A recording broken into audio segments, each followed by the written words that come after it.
Welcome back to episode 6. This time, surprisingly, we aren't even starting with the gym battle. Since we recently finished one, our next step was to simply explore the city. That led to a fun game of tag with one of the businessmen astrophysicists. This got interrupted though, when we ran into Cynthia, who gave us medicine to help the Psyducks and cure their headache.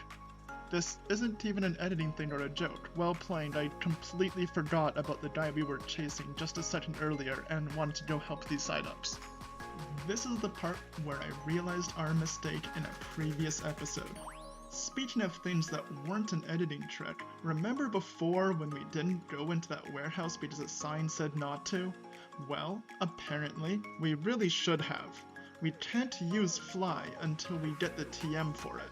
And that's back in the warehouse, so we need to go grab that. We went back and borrowed their TM. It was just sitting there on the floor, so it should be okay, right?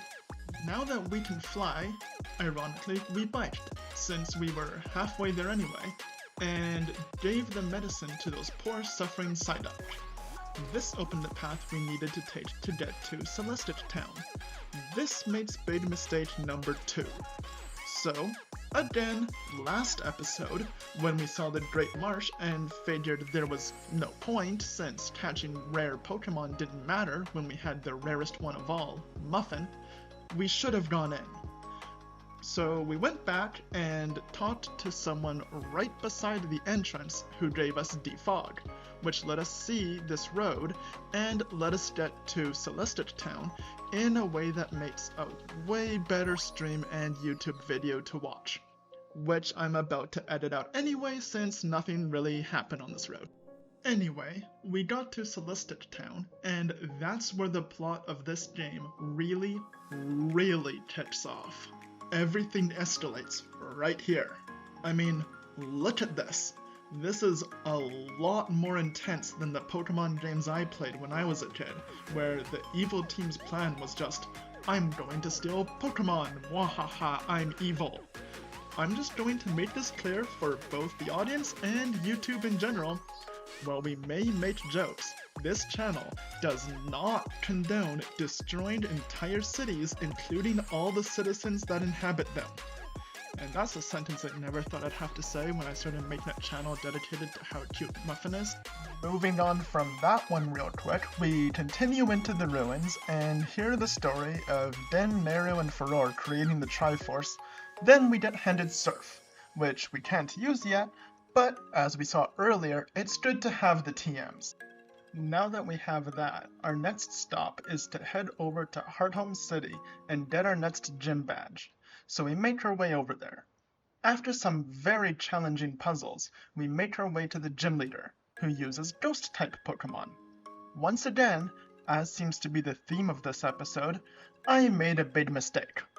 I don't know why or how, but I read my type chart backwards and was way off on my typings, so I was very confused why some things were and weren't super effective.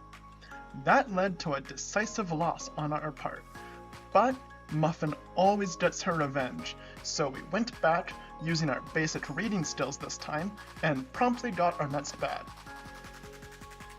Our next stop is Canalave City, which was right near where we started, so we flew back, then went over to the west. It's a very short road where nothing really happens, so we make very quick progress and arrive in no time at all. We ran around for a while, recorded some ASMR, and then got ready for the next gym badge. Almost nothing at all happens between these two gyms. This one is a steel gym, and that posed a bit of an issue. At first, everything was going well thanks to Graveler having Earthquake, and we sped right through all the gym trainers no problem. But then we got to the gym leader. He starts off with a Bronzor, which is a huge problem because it has Levitate, which makes it completely immune to our Earthquake strategy from earlier. To top it off, yeah, so we had an issue. And that's about it. We threw some attempts at it and tried different moves, but nothing worked. So we wrapped it up for the night and we'll give it another shot next week. As always, thanks for watching. I'd really appreciate a like and subscribe, and join us next week for the continuation of Muffin's adventures, streaming it every Friday at 7 p.m. Eastern.